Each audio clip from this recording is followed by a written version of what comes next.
এখন যে আচারটা বানানো হচ্ছে, এই আচারের ফাইনাল লুকের একটি ছোট্ট ক্লিপ টিকটকে দেওয়ার পর টিকটকে ভালোই ভিউজ এসেছে। আমি প্রশ্ন করেছিলাম আপনারা চিনতে পারবেন কিনা কিসের আচার, এটা বলার পর অনেকেই চিনতে পেরেছেন। এখন কথা হচ্ছে, আমার শুরু থেকেই ভিডিও বানানোর কোনো ইচ্ছা ছিল না, হঠাৎ করে মনে পড়লো যেহেতু আম্মু ইউনিক আচার বানাচ্ছে তাই ছোট্ট করে একটু ভিডিও বানিয়ে রাখা যাক। তো আজ আম্মু বানাচ্ছে মান কচুর আচার। হ্যাঁ, আপনাদের মতো আমিও ভেবেছিলাম কচুর আচার কি কখনো খাওয়া যায়, কচুর আচার খেলে কি গলায় কুটকুটাবে না। তবে আমার আম্মু যেই প্রসেসে মান কচুর আচারটা বানাচ্ছে, আপনি যত বড়ই মিথ্যাবাদী হন না কেন আপনার গলা কখনোই কুটকুটাবে না। আমি তো মান কচুর এই আচারটা খাওয়ার পরেই ভিডিও আপলোড দিচ্ছি, তাই আমি জানি। তো হয়েছে কি, আম্মু আগে মান কচু কুচি কুচি করে কেটে নিয়েছে, তারপরে শিলপাটায় থেতো করে নিয়েছে, একদম গুঁড়া গুঁড়া করে থেতো করে নিয়েছে, আর ভিতরে সাদা রসটা চিপে চিপে হাত দিয়ে ফেলে দিয়েছে।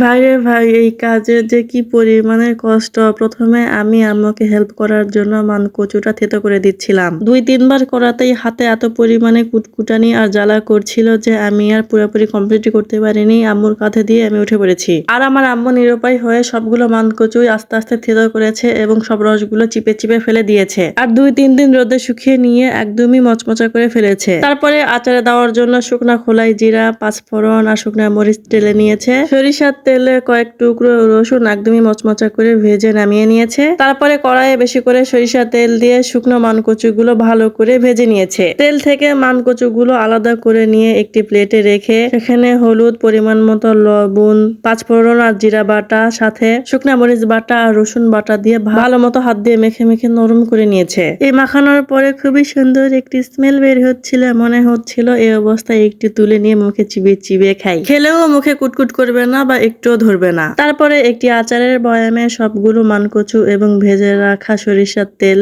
সবগুলো তেল বোতলে দিয়ে মুখ বন্ধ করে একটি ঠান্ডা জায়গায় রেখে দিয়েছে। ঠান্ডা জায়গা হোক বা গরম জায়গা হোক, এই আচার কিন্তু আপনি সব জায়গায় রাখতে পারবেন, কারণ এই আচার কিন্তু ভেজে নেওয়া হয়েছে, ফাঁসকা বা গন্ধ ধরার কোনো ধরনের চান্স নেই। অতি সহজে তৈরি হওয়া এই মানকচুর আচার আপনি কিন্তু রুটি, পরোটা, গরম ভাত, আলু ভর্তা দিয়ে ভাত, ঘি ভাত এবং খিচুড়ি ভাতের সাথেও খেতে পারবেন। খেতে অনেক মজা লাগবে এবং আমি খেয়ে দেখেছি, আমার অনেক মজা লেগেছে।